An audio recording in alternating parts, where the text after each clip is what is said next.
जब मंत्र करते हैं सुबह सुबह,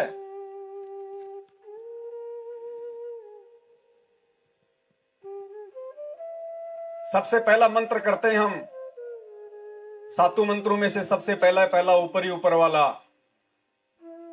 और फोटो क्या लगी हुई है? दो फोटो लगी हुई हैं, ऊपर दाढ़ी मूछ वाली और नीचे पूज्य गुरुदेव की। क्यों भाई? वो मंत्र किसका है? मंत्र किसका है? वो जो मंत्र हम जाप कर रहे हैं सबसे पहले वाला मंत्र कार्ड में,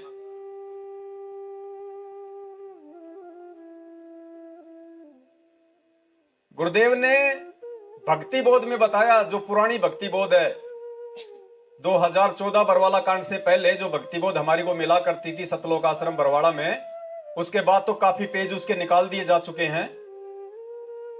भक्ति बोध हमारे मुरादाबाद से पवन भगत जी के पास में थी, उन्होंने दास को परसों ही ये जानकारी दी है। सातों मंत्रों में हम जो दो मंत्र जाप करते हैं, सबसे पहला और सबसे लास्ट वाला, गुरुदेव ने बताया कि वो तुम्हारी पूजा है, पूजा। वो मजदूरी नहीं है, साधना नहीं है, किसी का कर्जा नहीं उतारना। जैसे बीच के 5 मंत्र पांचों देवताओं के, वो उनका ऋण उतारने के मंत्र हैं। सतनाम के 2 मंत्र, वो उनका ऋण उतारने के मंत्र हैं, काल का और अक्षर पुरुष का। सारनाम वो 12वें द्वार से पार होने के लिए, सतलोक में प्रवेश करने के लिए है। जब हम भंवर गुफा में हम प्रवेश करेंगे 12वां द्वार को जब हम पार करके, तो परमात्मा कहते हैं वहां पे भंवर गुफा आएगी। उस भंवर गुफा में सारनाम की कमाई से परमात्मा हमें लेके जाएगा। तो बाकी सब साधना मजदूरी। और भगवान ने पूजा कौन से मंत्र बताए? प्रथम मंत्र के 2, सबसे पहले वाला, सबसे लास्ट वाला। केवल यही हमारी पूजा है। और यही काल का सबसे बड़ा दाव है कि प्रथम मंत्र को हम सबसे ज्यादा ढीले तरीके से करते हैं। काल को पता है कि ये पूजा है, कोई ढंग से पूजा ना कर ले भगवान की, हमें सतनाम से उतना फायदा नहीं होगा, हमें सार नाम से उतना फायदा नहीं होगा जितना फायदा हमें प्रथम नाम देगा। क्योंकि प्रथम नाम में भगवान की पूजा भी है, प्रथम नाम में सतनाम भी है, प्रथम नाम में सार नाम भी है, और प्रथम नाम में सार शब्द भी है। इसमें सब कुछ है जिसको हम सबसे ढीला ले रहे हैं, जिसके मंत्र हम चलते फिरते दौड़ते दाड़ते कर रहे हैं, कभी कर लिए कभी नहीं कर लिए। जहां मर्जी आए उस मंत्र कार्ड को फेंक दिया, जैसे मर्जी आए उसके हाथ लगा दिया। सभी मंत्रों का सरदार है प्रथम मंत्र। इसमें सारे मंत्र हैं, सारे।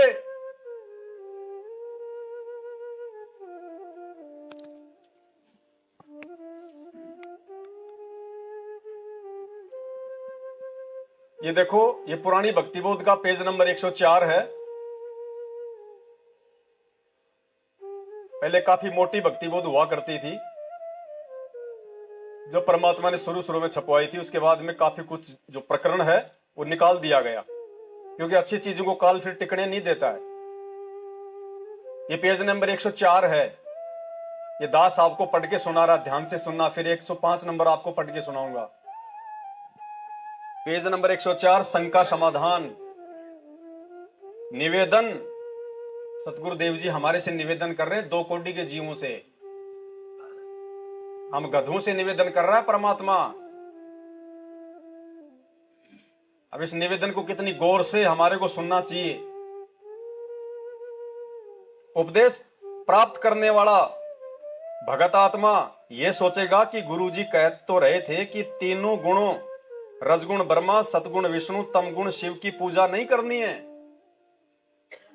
मंत्र जाप उन्हीं के दिए, उनके लिए निवेदन है कि यह पूजा नहीं है।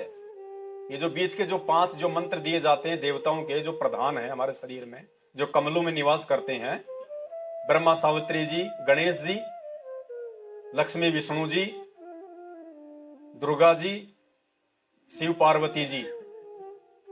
गुरुदेव ने कहा कि ये इनकी पूजा नहीं है, ये इनकी मजदूरी है, इनकी बेगार है। यह पूजा नहीं है, हम काल के लोक में रह रहे हैं। यहां हमने जो सुविधा चाहिएगी वह ब्रह्मा विष्णु शिव आदि ही प्रदान करेंगे। जैसे हमने बिजली का कनेक्शन ले रखा है, उसका बिल भरना है। हम बिजली वाले मंत्री या विभाग की पूजा नहीं कर रहे, हम उनका बिल भरेंगे तो बिजली का लाभ मिलता। तो हम ब्रह्मा विष्णु महेश की पूजा नहीं कर रहे इन मंत्रों का जाप करके, हम तो इनका बिल भर रहे, ताकि आज से पहले हमने जितने भी लाभ उठाए हैं इनके माध्यम से, इनका ऋण हो गया हमारे ऊपर, इनका वो कर्जा उतरेगा, इनसे बिल भरेंगे हम इनका। इसी प्रकार टेलीफोन का बिल व पानी का बिल आदि अदा करते रहेंगे तो हमें सुविधा मिलती रहेगी।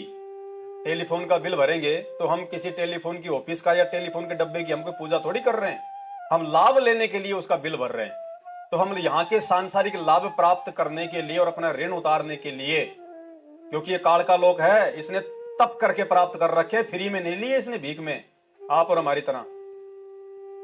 और हम इस काल के लोक में जो हवा पानी हैं, जो जवार मक्का सेब संतरे काजू किशमिश बादाम, ये सूरज का प्रकाश, सर्दियों में धूप में कितना आनंद आता है, हवा चलती है ठंडी ठंडी गर्मियों में कितना आनंद आता है, ये हमारे बाप की थोड़ी है, काल ने तप करके प्राप्त कर रखे हैं, ये इनका चार्ज करता है हमारे को।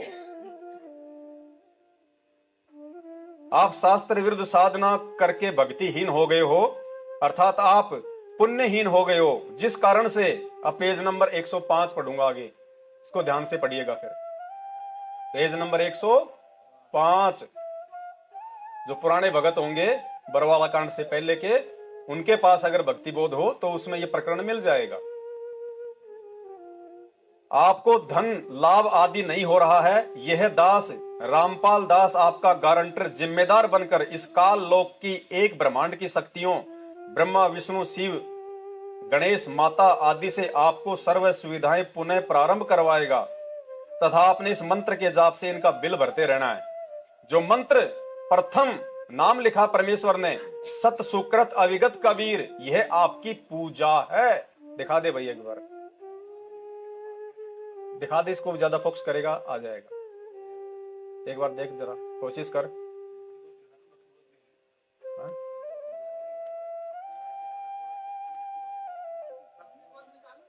भक्ति बोध है पुराने वाली, कोई नहीं, आराम से निकालो, आराम से।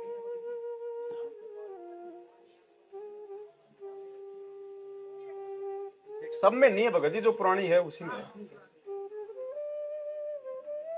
105 नंबर देखो, इस पे 104 पे देखो, शंका समाधान लिखा हुआ गया।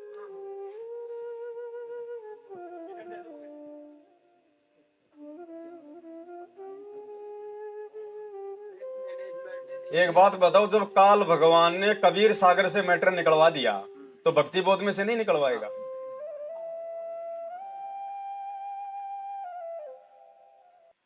ये पेज नंबर 105 और 104, पेज नंबर 105 के बीच में देखो आप ध्यान से, यहां पे परमात्मा ने साफ साफ लिखा हुआ है 105 के बीच में कि जो मंत्र प्रथम सत सुकृत अविगत कबीर, यह आपकी पूजा है। और आगे क्या लिखा है? यह पूर्ण परमात्मा है। क्या है? शब्दों पे ध्यान देना पुण्यात्माओं, क्या लिखा है? यह पूर्ण परमात्मा है। ये नहीं कहा कि यह पूर्ण परमात्मा का मंत्र है, क्या कहा? हम हैं शब्द, शब्द हम माही और हमसे भिन्न। हकीकत में पुण्यात्मा अगर देखा जाए तो ये प्रथम मंत्र ही सार शब्द है। सतगुरु रामपाल जी भगवान की। और जिसको पता चल गया कि ये प्रथम मंत्र ही सार शब्द है, तो इस प्रथम मंत्र की पूजा, इसका जाप फिर कितनी लगन और कितनी स्वच्छता के साथ में करना होता होगा।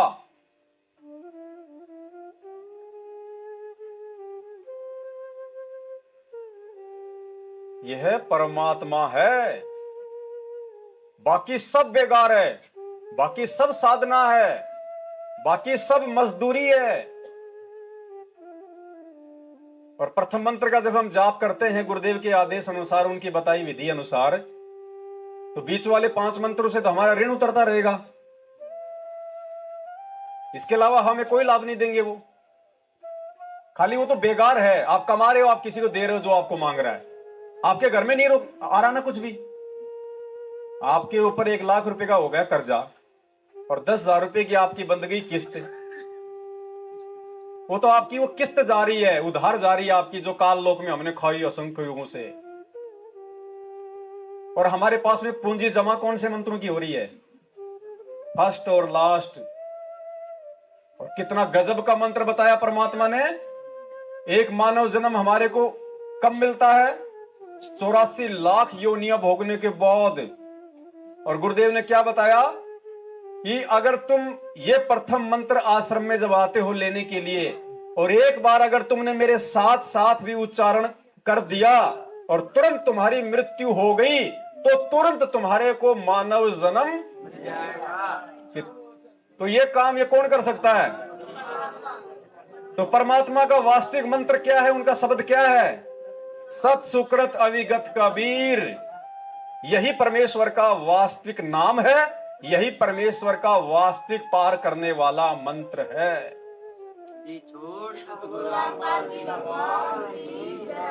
आगे क्या लिखा फिर गुरुदेव ने?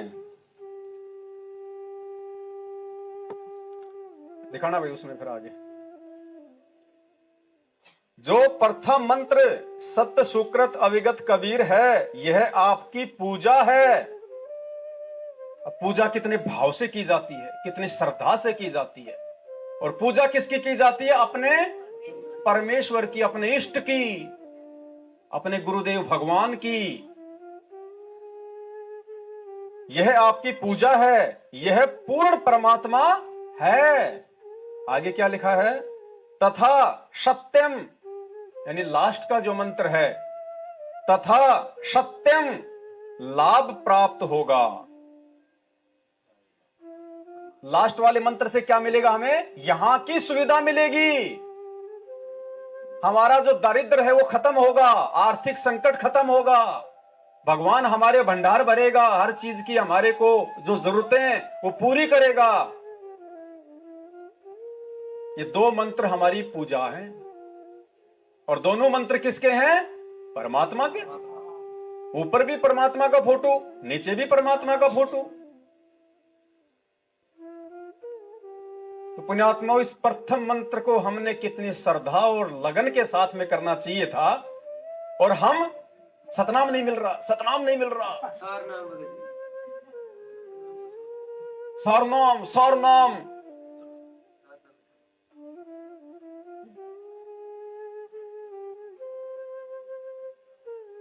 क्या कहा था गुरु जी ने कि सारनाम मिलेगा, लेकिन ये मेरी मर्जी से मिलेगा। लाइन लगा लगा के नहीं दिया जाता सारनाम की, ले लो ले लो, दे दो 21,000, दे दो 15,000, ले लो। इसलिए दास मना कर रहा था 2018 से कि धोखा खा जाओगे बहुत बड़ा। जिसने रोहतक से सारनाम ले लिया वो जिंदगी का सबसे बड़ा धोखा खाएगा।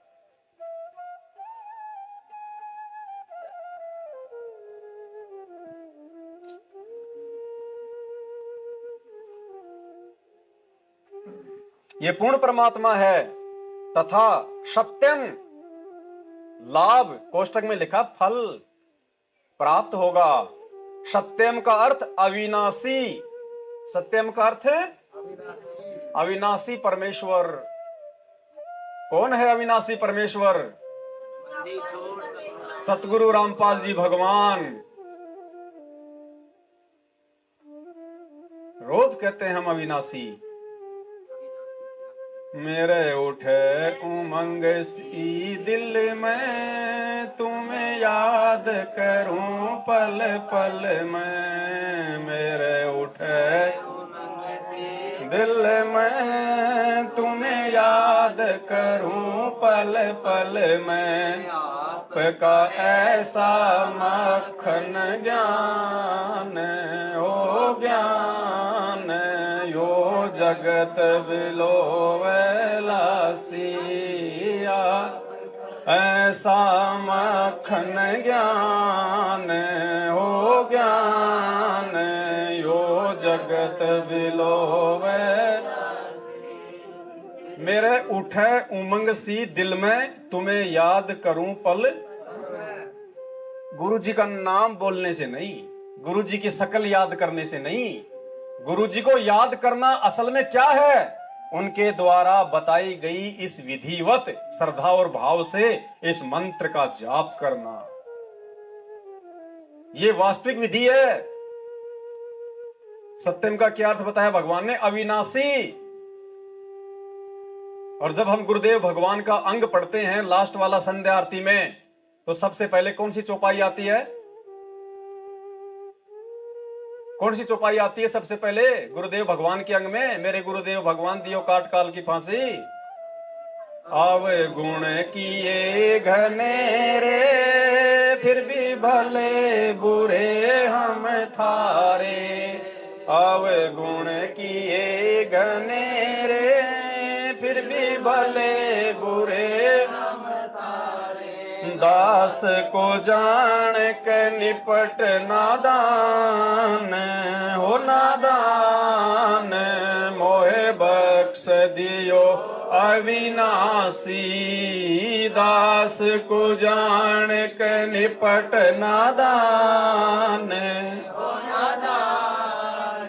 मोहे बख्श दियो अविनाशी, मेरे गुरुदेव भगवान, भगवान दीजो काट काल की, मेरे उठे उमंग सी दिल में तुम्हें याद करूं पल पल में। अच्छा दूसरी बोल गया मैं। अवगुण किए घनेरे फिर भी भले बुरे हम थारे, दास को जान के निपट नादान, मोहे बख्श दियो अविनाशी।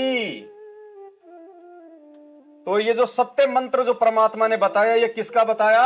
अविनाशी। और हम अविनाशी किनको कह रहे हैं? गुरुदेव भगवान को। तो ये मंत्र किसका हुआ? पूज्य गुरुदेव सतगुरु रामपाल जी भगवान का। तो पहले हम जो मंत्र जाप किया करते थे, ये पहले वाला मंत्र कार्ड है। बीच के मंत्र हमने हटा दिए हैं, समझाने की दृष्टि से बता रहा दास। ये पहले वाला मंत्र कार्ड है। सबसे पहले फोटो कौन सी लगी हुई है? सबसे ऊपर जिनको हम भगवान माना करते थे, जिनको सतगुरुदेव जी ने भगवान बताया, क्योंकि हम गुरु जी को तो भगवान मान ही नहीं सकते थे शुरू में, क्योंकि जब हमने गुरु जी के कहने मात्र से ही दाढ़ी मूंछ वाले को भी भगवान नहीं माना।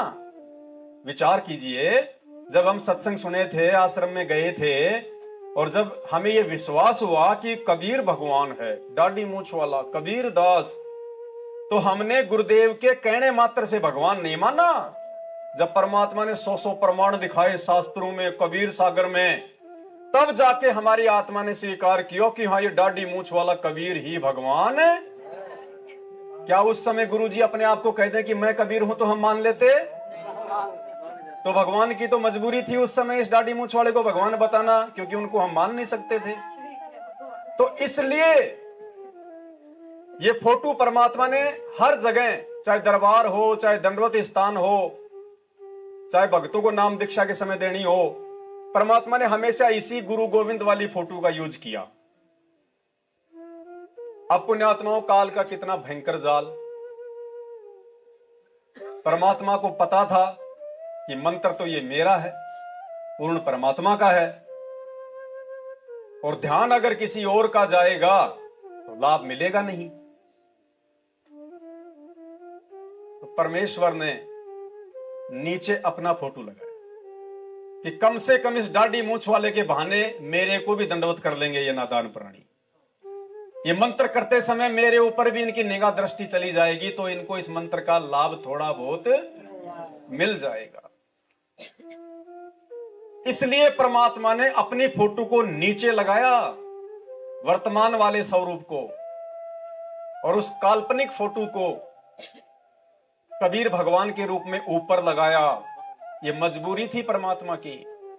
तीसरा कारण इसका यह था, अगर उस समय गुरुदेव इस मंत्र के साथ में अपनी खुद की फोटो रख दें तो गुरुदेव का समाज में जबरदस्त विरोध हो जाता, और हम भगत भी, जो उस समय इनके ज्ञान से पूर्णतया परिचित नहीं थे, हम भी अपने अंदर ये समा नहीं पाते कि संत रामपाल जी तो गांव धनाने का जाट है, ये कहां, इसका कौन सा मंत्र आ गया। गुरु जी का कौन सा मंत्र आ गया?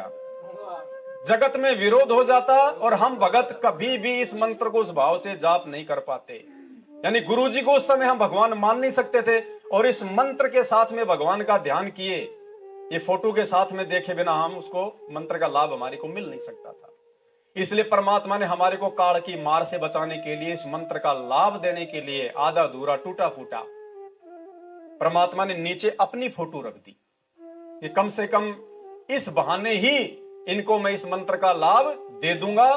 किसी कारण से अगर इनकी मृत्यु हो गई तो मानव जन्म दे दूंगा। इसलिए परमात्मा ने ये फोटो लगाई। लेकिन क्या आप चाहते हो कि आज भी भगवान की मजबूरी मजबूरी रहे? नहीं, ये चेंजेस परमात्मा अपने बच्चों से करवाएगा, क्योंकि भगवान ने करना होता तो शुरू में कर देता। उस समय परमात्मा की मजबूरी थी, ये ज्ञान समझाने के लिए उनके लिए जरूरी था। और भगवान अपने वचनों से फिरेगा नहीं। उन्होंने अगर दाढ़ी मूंछ वाले को भगवान बताया तो अंत तक उन्हीं को बताता रहेगा, और जिसने मोक्ष प्राप्त करना है वो समझ जाएगा कि भगवान कौन है, किसको पूजना है। सत्संगों में सारे भेद खोल दिए भगवान ने। अब और देखो पुण्यात्माओं, 2 मंत्र समझ में आ गए आपके, प्रथम और लास्ट वाला। तो इस फोटो की जगह अब परमात्मा ने जो नया जो मंत्र कार्ड बनवाया है उसमें परमेश्वर ने ये लगवा दिया। पाल जी भगवान की जय हो। भाई जब हमें पता चल गया कि अविनाशी परमात्मा कौन है, वास्तव में सत सुकृत कौन है, भगवान कौन है, तो 2 नाव की सवारी क्यों करें? जब पता चल गया कि एक के साधे सब सदे और सब साधे सब जाए, माली सींचे मूल को फले फूले, तो भक्ति मार्ग की मूल क्या है? परमात्मा ने हमें जो पेड़ दिखाया भक्ति मार्ग का, कि अक्षर पुरुष एक पेड़ है, निरंजन वाकी, और तीनों देवा शाखा हैं, पात रूप, और जड़ किसको बताया? कबीर भगवान को। तो जब हमें पता चल गया कि वो कबीर भगवान हमारे गुरुदेव ही हैं, तो फिर भगवान को ही सर्वप्रथम रखना चाहिए, परमेश्वर को शीश पे रखना चाहिए। और नीचे वाला जो सत्यम था वो किसका मंत्र है? देखो इस पे क्या लिखा हुआ है, सत्य पुरुष। क्या लिखा है? नीचे वाली जो फोटो है, ये लास्ट का जो मंत्र है जो सत्यम, इसके ऊपर क्या लिखा हुआ है? सत्य पुरुष। तो सत्य पुरुष जब हमें समझ में आ गया कि संत रामपाल जी भगवान हैं, तो फिर फोटो किसका लगेगा? सत्य पुरुष का ही लगेगा। आत्मा स्वीकार कर रही है ना?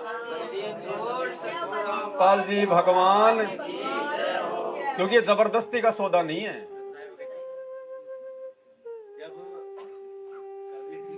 एक सेकंड,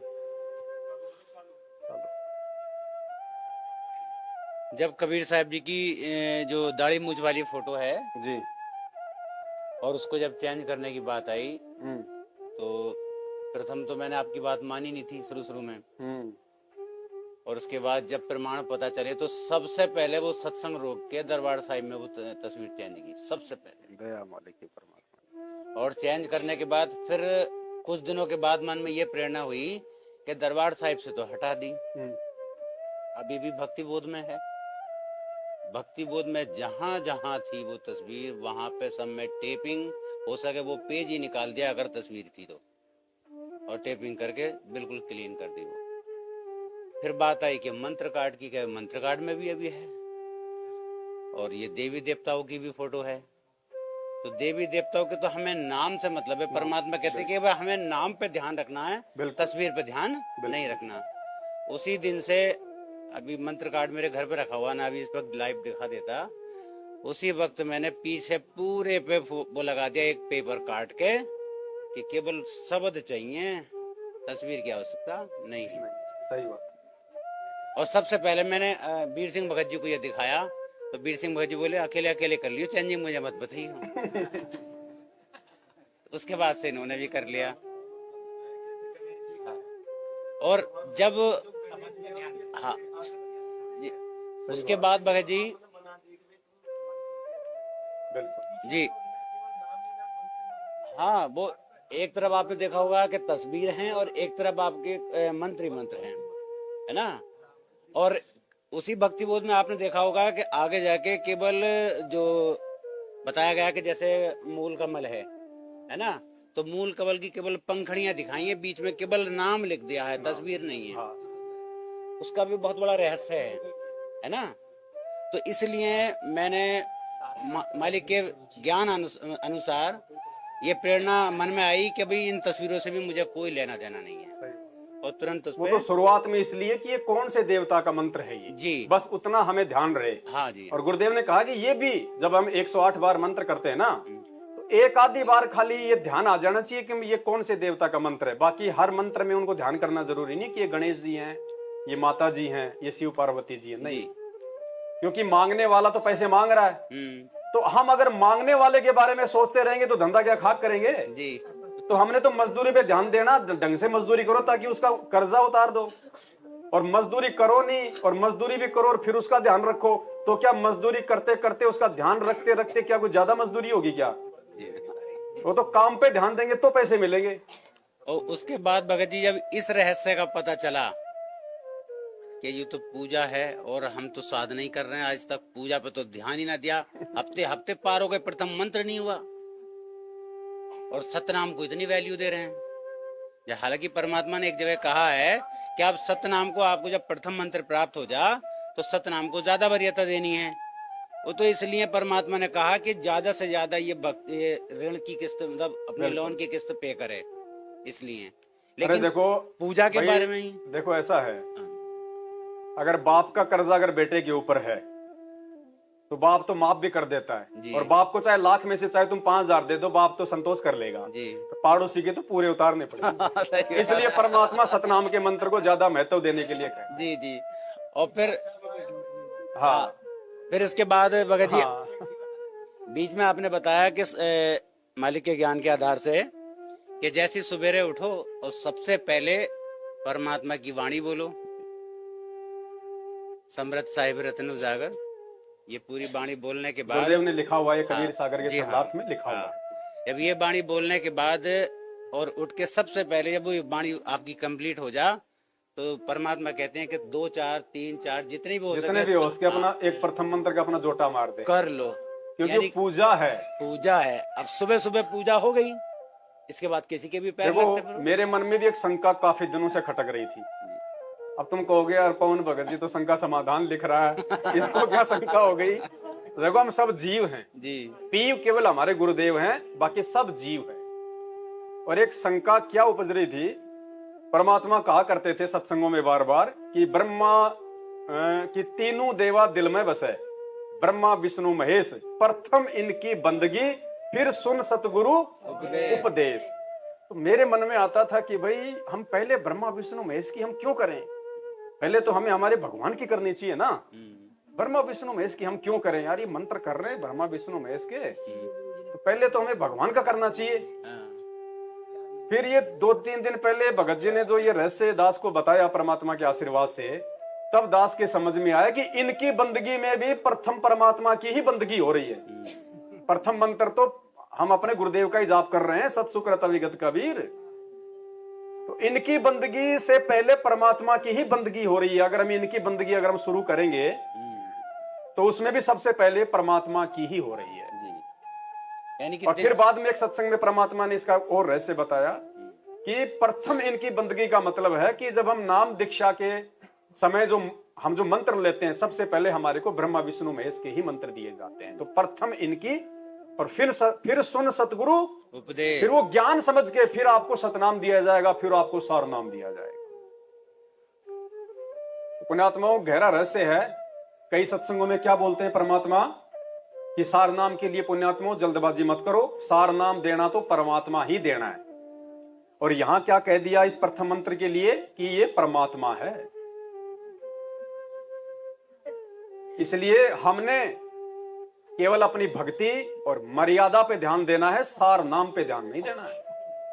सार नाम तो उस परमात्मा का काम है। जब योग्य हो जाएंगे तो परमात्मा कहते हैं मैं कौन सा बाजरे का रखवाड़ा आया हूँ, जब देख लूंगा तुम योग्य हो गए।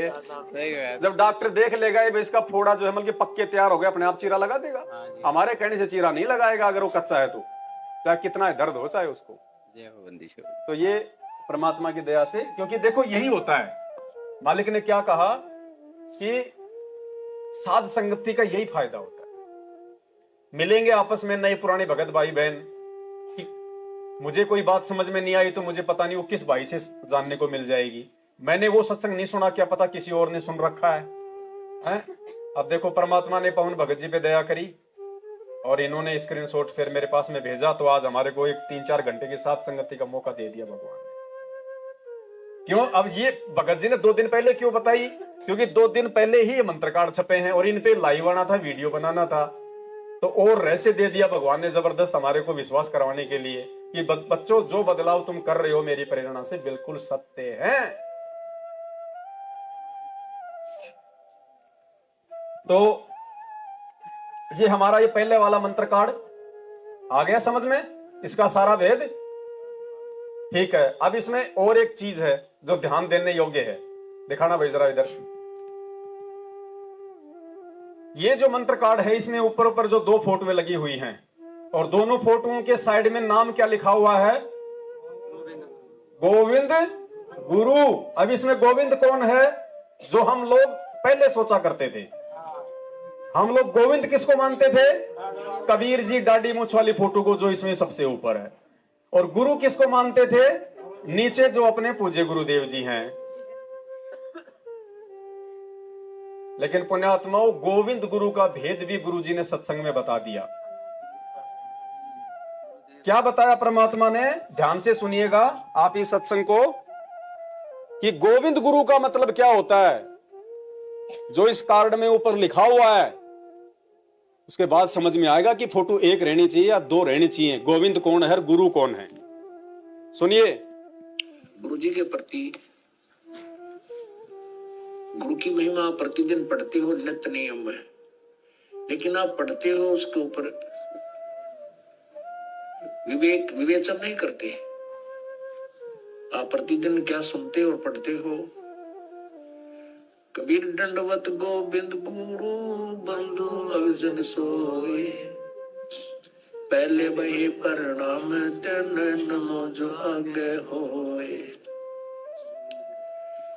कबीर दंडवत गोविंद गुरु, गोविंद गुरु माने गुरु भगवान को नमस्कार करो।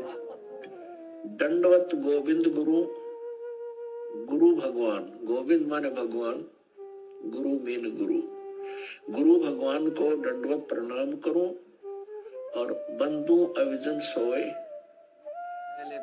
पहले वे प्रणाम ते नमो जो आगे होए। ऐसे महापुरुष गुरुदेव के तुल आगे और पीछे जो भी आए हैं उन संतों को नमस्कार है। तो गोविंद गुरु का परमात्मा ने क्या अर्थ बताया? गुरु भगवान। गोविंद गुरु का मतलब ये 2 नहीं, गोविंद गुरु का मतलब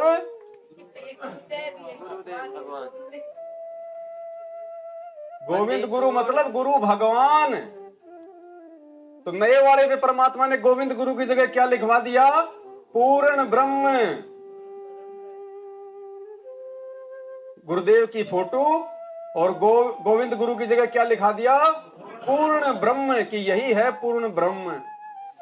परमात्मा एक ही परमेश्वर है, केवल यही गुरु है, यही गोविंद है। उसमें साफ लिख दिया और इसमें बता दिया गया स्पष्ट। तो बाकी क्या रह गया? अब पुण्यात्मा, ये हिम्मत, ये प्रेरणा, ये गुरुदेव के अलावा कोई दे ही नहीं सकता। देखो अभी ये बातें समझा रहे थे अपन कि ये गोविंद कौन है, गुरु कौन है। ये दाढ़ी मूंछ वाली फोटो मेरी तरफ हंसी, ऐसे कह रहा था काट दी मेरी टांट। मैंने एकदम से देखा ना तो ऐसे हंसे मेरे तरफ।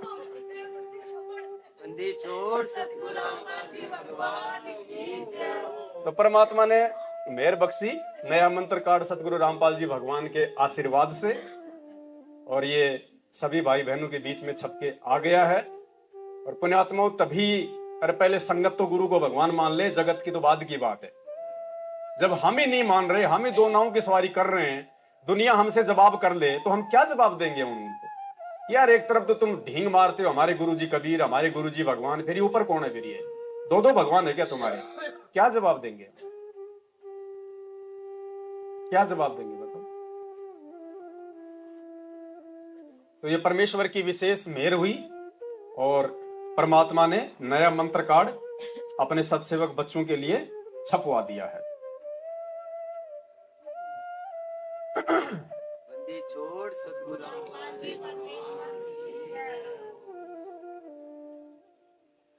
और इस फोटो को हटाना क्यों जरूरी था पुण्यात्माओं? इसके और भी बहुत सारे रीजन हैं। सबसे मुख्य रीजन तो ये हो गया कि खुद हमारे गुरुदेव ही कबीर परमात्मा है, कबीर भगवान है। और जब परमेश्वर ने कह दिया कि एक के साधे सब सदे, एक की पूजा में सब पूजा आ जाएंगी, तो हमें किसी दूसरे की आवश्यकता ही नहीं है। तीसरा, परमात्मा बार बार सत्संगों में कहते हैं कि पुण्यात्माओं जब आप यहां से जाओगे त्रिकुटी पे, तो परमात्मा आपको इस दास के रूप में मिलेगा। परमात्मा आपको इस दास के रूप में मिलेगा। तो यहां परमात्मा कौन से रूप में है? फिर यहां कौन सा रूप है?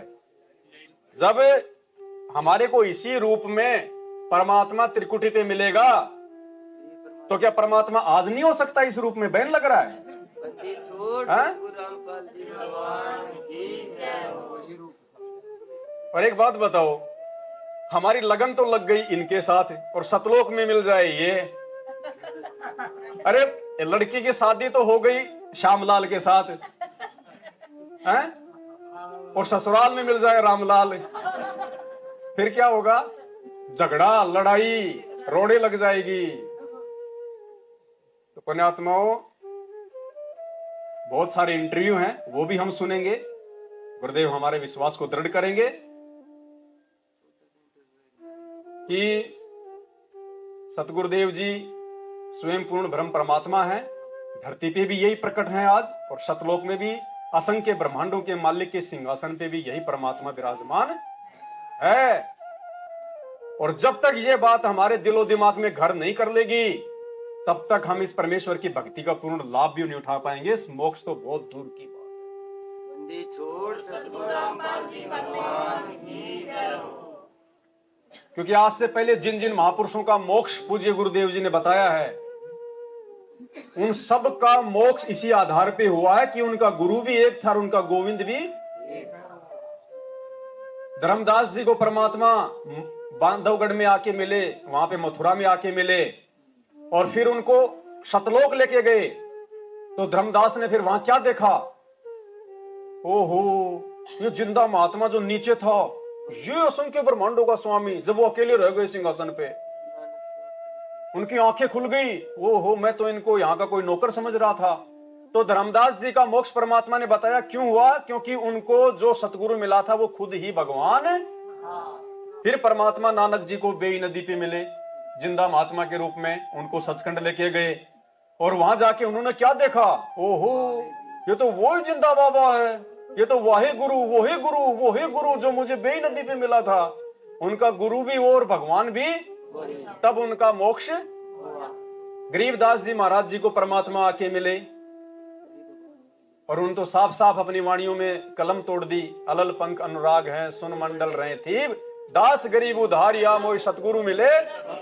कि मेरे को तो कबीर परमात्मा ही सतगुरु रूप में मिला है। और फिर उनको दिखाया, तो वही महात्मा जो नीचे मिला था नले वाले खेत में छुडानी में, वही परमात्मा वहां दिखाई दिया उनको, इसलिए उनका मोक्ष हुआ।